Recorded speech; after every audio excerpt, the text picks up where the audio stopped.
Hi, Christy here. Long time no see. I'm finally back. It's been a bit of a crazy year. I had cataract surgery. You can see I have no glasses. I got my ears pierced. Can you believe it? I'm in my 60s. I wore clip earrings for years. Anyway, I'm in my Akashic Records and I want to explore disinformation, misinformation, factual information, and so on. I saw a little article from someone who is helping to remove our MAGA representative, talking about how he was at a little, I don't know what you'd call it. It was like an interview thing with another, with an opposing person. And he's like, oh, so much information can be gotten from a drop of blood, which is the whole premise of a scam that went on a few years ago. Won't get into all that, but I started thinking about disinformation and misinformation and wanted to explore it in the records. Again, these are my records, but they represent life as well. And it was really interesting because it came through really strongly. It's coming through again really strongly here. Misinformation is a mistake. When we somehow got it wrong and we didn't know it and we're perhaps going to try to clear it up, or if we have nefarious purposes, perhaps we won't try to clear it up. We'll try to let it perpetuate itself. Disinformation, on the other hand, they're coming through as saying, these are lies. Disinformation is like a nice word for lying. Lying liars who lie. Like, it is not so clean as disinformation sounds very clinical to me. It is not clean. It's messy. It's nefarious. I don't know if evil is too strong a word, but some of these things are really deliberate lies that they hope people will buy.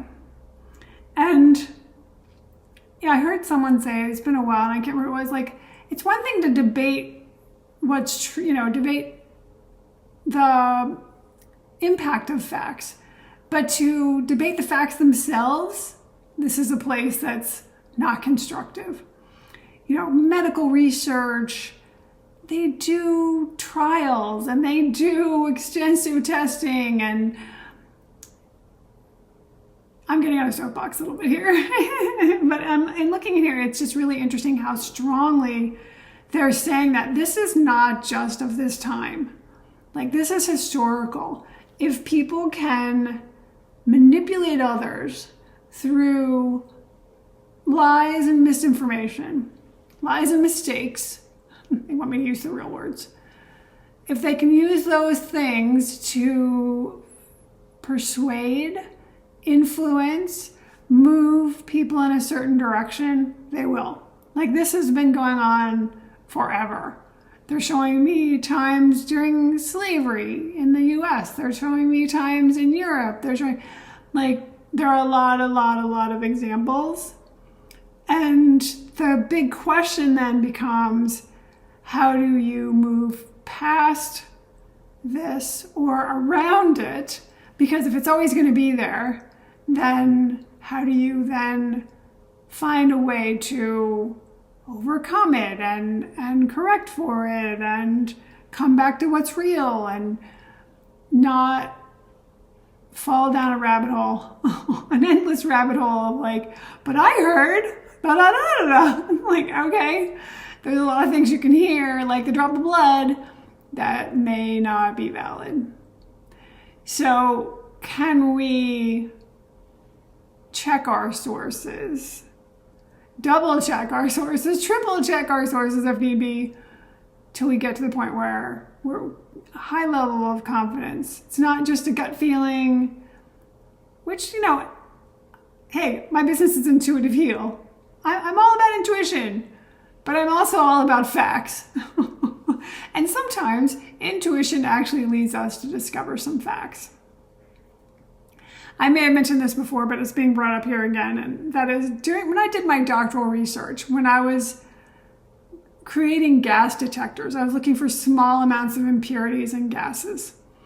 And in some of my very early experiments, I would let the gas into the chamber and my sensor had this gigantic response.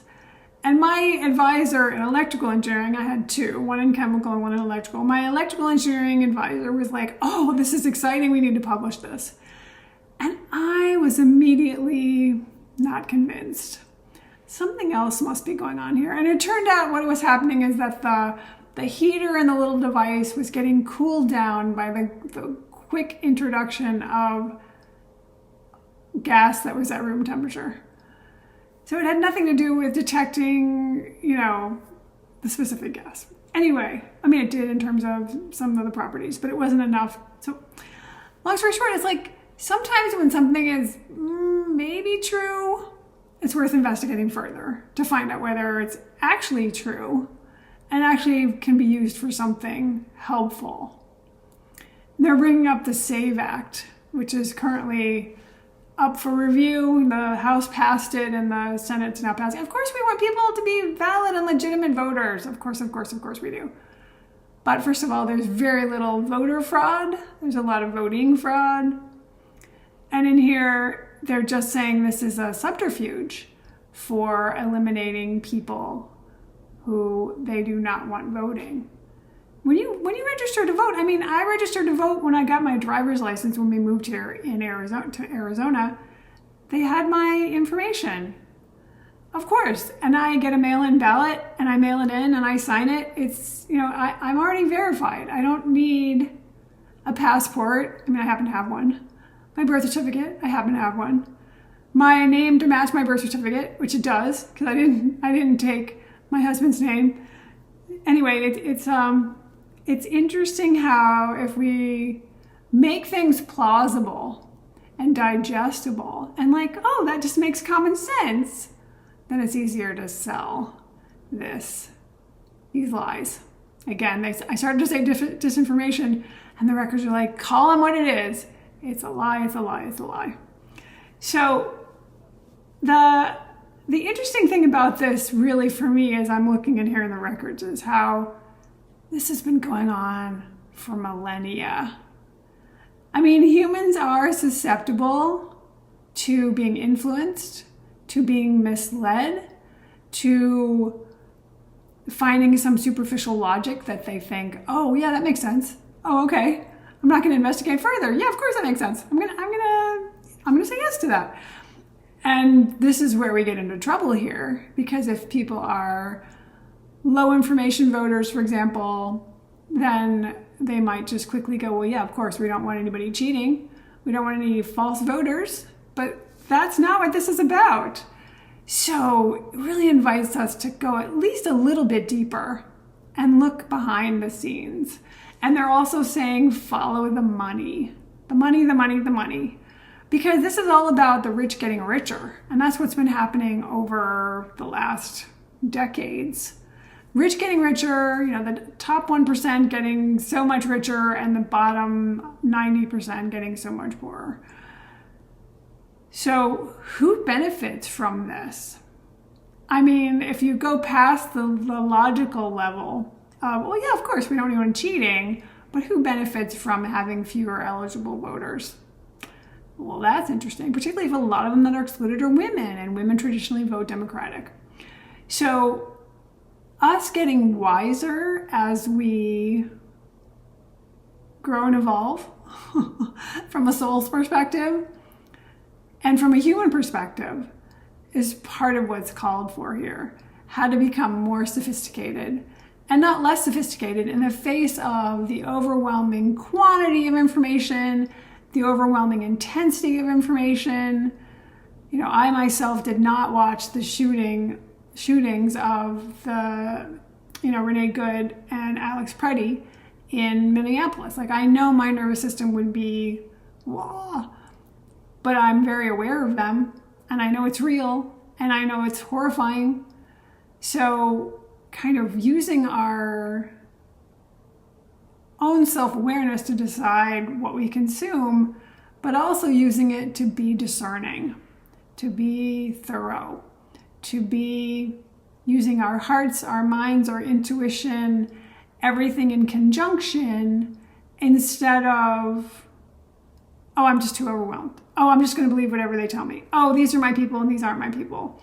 I mean, I don't agree with everything one party says or the other. And like, I want to process and decide for myself what things feel aligned to me and what things don't, what things are factual and what things are not. And again, like the records are really emphasizing, go back to follow the money. Who benefits from this? And most likely, it's not you and I. It's not you and me. We're probably not going to benefit from some of these things because historically we haven't. And why would that change? There's a strong motivation. That's the other thing that's coming here in the records, just like greed is not a new thing either. That's something we can almost always use to say, how would we investigate this further? Who benefits financially? And then decide whether that's something you want to support or not. Because me personally, I don't feel like the billionaires need any more, but I do feel like people need SNAP benefits. Of course, we don't want fraud, waste, and abuse, all that nonsense. It's rare, it's relatively uncommon, but the billionaires taking all the money, it's pretty common. Anyway, I ended up on sort of a soapbox here, kind of went political with this. Didn't mean to do that, just kind of happened. So now you know, that's where I'm coming from. So I'd love to hear in the comments below what you think about calling misinformation mistakes, calling disinformation lies, and being honest about what they really are. I'd love to hear in the comments below. I look forward to seeing you in the next video. And in the meantime, please go be brilliant.